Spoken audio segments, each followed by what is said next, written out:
The question is, why have the Chinese chosen this particular time to move?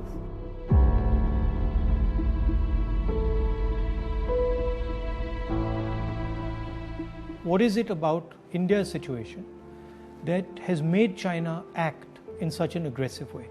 What is it about this moment in time that has allowed the Chinese to have the confidence that they can move against a country like India? And to understand that, you have to go into multiple spaces. Countries are protected not by one particular thing, but by a confluence of forces, by a confluence of systems.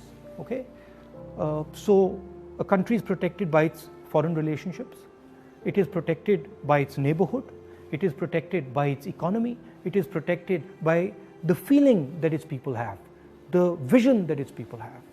And what has happened over the last 6 years, that on all those areas, India has been disturbed and disrupted.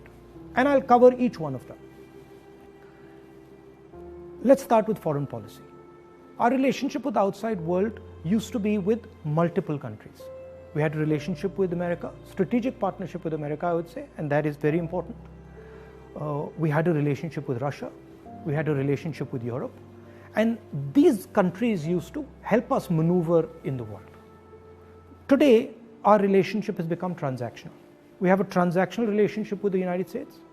We have disturbed our relationship with the Russians. We have a transactional relationship with Europe. Now let's come to our neighborhood.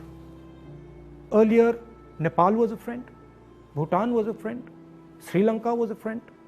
Our neighborhood, other than Pakistan, was working with India and saw itself as being partnered with India.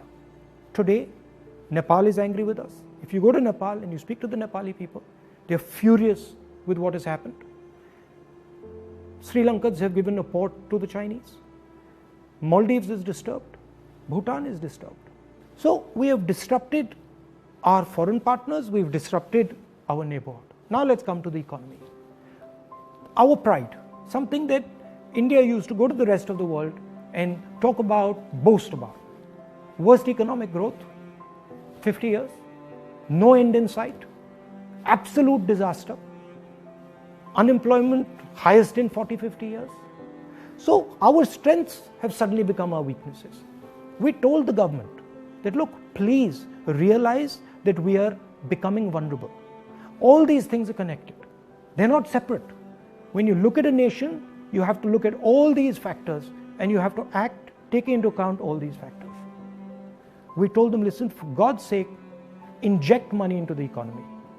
Fire the economy and do it immediately. Protect the small and medium businesses. They refused to do it. So today you have a country which is economically in trouble as far as foreign policy is concerned, in trouble with its neighbors. And that's why the Chinese have decided that this is possibly the best time to act. And that is why they have acted.